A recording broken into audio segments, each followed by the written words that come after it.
ఉంది. దాన్ని బట్టి మీరేమంటారు? అంటే నీరు పళ్ళంలోకి వెళ్ళుద్ది కదండీ! దాన్ని ఎలా ఆపలేమో మీడియాని, రివ్యూలని ఎవ్వరం ఆపలేం. ఎందుకంటే అదసలు ఆ థాటే ఆలోచనే ఒక ఫ్యూ మినిట్స్ వేస్ట్ ఆఫ్ ఇదని చెప్పి. అంటే ఇప్పుడు మీరు ఒక వెబ్‌సైట్‌లో ఆపేస్తారు. ఆ వెబ్‌సైట్ అతను వెబ్‌సైట్ పేరు లేకుండా గోడ సినిమా పోస్టర్ ముందు నించొని రివ్యూ చెప్పేస్తాడు. అదెలా ఆపుతారు? సరే జర్నలిస్ట్ చెప్పడు. సోషల్ మీడియాలో కొద్దిగా ఇన్‌ఫ్లుయెన్సరో లేతే ఎవరో అతను చెప్తాడు. ఈ సినిమా బావుంది, బాగోలేదని. ఒక సినిమా రిలీజ్ అయ్యాక దాని పబ్లిక్ ఒపీనియన్‌ని మనం ఎవ్వరం రెస్ట్రిక్ట్ చేయలేం. ఎందుకంటే నచ్చిందని చెప్పొచ్చు. ఒకసారి రివ్యూల వల్ల ప్లస్ కూడా అవుతుంది. ఎందుకంటే కొన్ని సినిమాలకి ఆడియన్స్ పెద్ద ఇంట్రెస్ట్ చూపరు. కాస్టింగ్ లేకపోయినా ఇది. అంటే వాళ్ళకి ఇది నాట్ అబౌట్ బావుంది. ద జర్నలిస్ట్ రివ్యూస్ అనమాట. బయట కొన్ని యూట్యూబ్ రివ్యూస్ గురించి కొంతమంది బ్యాన్ చేయాలి అంటున్నారు ఆ! కదా! చెప్తున్నానండి. అలాగా దాన్ని ఆపడం అనేది ఆచరణలో చాలా కష్టసాధ్యం.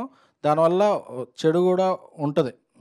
ప్లస్ ఇంకోటేంటంటే రివ్యూస్‌లో గూడా మీరు హిందీ చూడండి, తమిళ్ చూడండి, ఎనీ స్టేట్ ఆఫ్ రివ్యూస్‌లో రివ్యూలా ఉంటాయి. ఇప్పుడు ఇండస్ట్రీకి ఉన్న ప్రాబ్లమ్ ఏంటంటే వాళ్ళు ఎలాబొరేట్‌గా చెప్పలేకపోతున్నారేమో. నేను అటు చూసాను, ఇటు చూసా కాబట్టి చెప్పగలుగుతుంది ఏంటంటే రివ్యూ ప్రాబ్లమ్ కాదండి. అబ్బో! అని ఒక లాంగ్వేజ్ వాడతాం. ఇది ఓటీటీలో కూడా చూడటం వేస్టు. అసలు మీ 2 గంటలు వేస్టు. అసలు డైరెక్ట్‌గా అంటే మన పర్సనల్ దీన్ని మనం కొంచెం ఇది చేస్తాం. ఎందుకంటే ఎక్కువ మంది చూస్తారు, ఎక్కువ మందికి రీచ్ అవుద్ది అని. ఆ పదజాలం లేకుండా బావుంది, బాలేదు, ఇది అది బావుందని చెప్పి ఇదివరకు ఉండేయి. ఇప్పుడేంటంటే ఎక్కువ మందిని ఆకట్టుకోవాలని, ఎక్కువ వైరల్ అవ్వాలని కొంచెం అది ఎళ్తుంది. అది ఇబ్బంది కలుగుతుంది. దానివల్ల ఎక్కువ మంది ఆపాలంటున్నారు గానీ అందరిని కూర్చోబెట్టి, లేదు సార్ మీకు నచ్చింది నచ్చిందని చేయండి. నచ్చకపోతే నచ్చలేదని చేయండి. అందుకని చెప్పి ప్లస్ 3 రోజులు ఆపక్కర్లేదండి. మార్నింగ్ షో అయ్యాక రివ్యూస్ ఇవ్వండి అంటే సరిపోద్ది. ఎందుకంటే కొన్నిసార్లు రివ్యూస్ తెల్లవారుజామున చూసేస్తారు. అబ్రాడ్‌లో అక్కడ నలుగురు, ఐదుగురే ఉంటుంటారు కొన్ని థియేటర్స్‌లో. ఆ పూర్తి థియేటర్‌లో చూసిన రెస్పాన్స్ రాదు. అదే మన కూకట్పల్లిలో మా మామూలుగా ఒక మల్టీప్లెక్స్‌లో చూస్తే ఆ రెస్పాన్స్ థియేటర్‌లో ఉంటది. అలా రెస్పాన్స్ లేకుండా చూసిన రివ్యూస్ దీన్ని పూర్తిగా ఇవ్వద్దని చెప్పటం కాదు. ఇది ఇలా చేయండి అనేది ఎందుకంటే ఎవరిని పూర్తిగా ఆపలేము, పూర్తిగా ఇది చేయలేము. సో, ఇది అని చెప్పి మనం చెప్తే బావుంటుంది గానీ, అంతేగాని మీరసలు ఇవ్వద్దు, మీరు చేయొద్దంటే అది ఆచరణలోకి వచ్చే పద్ధతి కాదు. అండ్ ప్రొడ్యూసర్ ఎస్‌కేఎన్‌గా తెలుగు టాలెంట్‌ని ముందుకు తీసుకెళ్ళడంలో ముందుంటున్నారు. చిన్న సినిమా, పెద్ద సినిమా అనేది తేడా లేకుండా.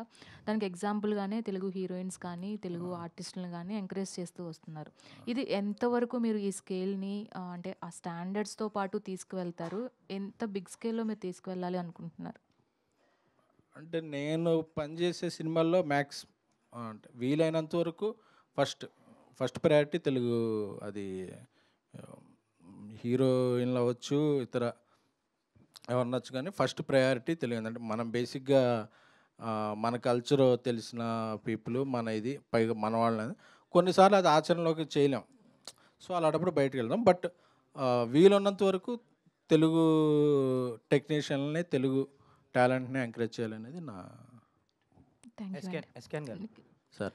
ట్రైలర్ లుక్స్ బావుందండి. Trailer looks good. మీరు అయితే చూసారా? ఎప్పుడే వచ్చారు? చూసా. ఓకే. ఓకే. సో, ఇలాంటి చిన్న సినిమాలకి మీరు, మారుతి గారు సపోర్ట్ చేసి రిలీజ్ చేయడం అనేది అభినందించాల్సిన విషయం. అండ్ చాలామంది కొన్ని రోజులుగా ప్రభాస్ ఫ్యాన్స్ 'రాజాసాబ్' అప్డేట్ గురించి ఈగర్‌లీ అందుకే వెయిట్ వచ్చారు కదా చేస్తున్నారు. మీరు? సో, అంటే ఏంటి కొంతమందేమో హీరో అప్రూవల్ లేదు, ఇంకా అప్రూవల్ కావాలంటున్నారు. దేనికి కొంతమందేమో సినిమాకా? టీజర్ అండి. ఆ! టీజర్ రెడీ అయిపోయింది. హీరో ఆ! అప్రూవల్ కావాలంటున్నారు. కొంతమందేమో వీఎఫ్ఎక్స్ ఇంకా డిలే ఉంది అంటున్నారు. ఆ! సంథింగ్ అసలు ఏంటి 'రాజాసాబ్' అప్డేటు? టీజర్ ఎప్పుడు ఎక్స్‌పెక్ట్ చేయొచ్చు? స్టేటస్ ఏంటి? రాజాసాబ్ పీపుల్స్ మీడియా విశ్వప్రసాద్ గారు చాలా ఆయన బ్యానర్‌లోనే వన్ బిగ్గెస్ట్ బడ్జెట్ ఫిల్మ్‌గా రూపొందిస్తున్నారు. అలాగే మారుతి గారు కూడా ఆయన శక్తి వంచన లేకుండా కృషి చేస్తూ చాలా మంచి నేను ఈరోజు వచ్చేటప్పుడే పొద్దున్నే ట్విట్టర్ ఓపెన్ చేసుంటే ఇలాగే చూస్తున్నా మారుతి గారి ట్వీట్ చూసింది. ఇంకా మ్యాక్స్ 2 వీక్స్ అన్నీ వచ్చేస్తాయని చెప్పారు. So, all set. నిఖిల్ గారు.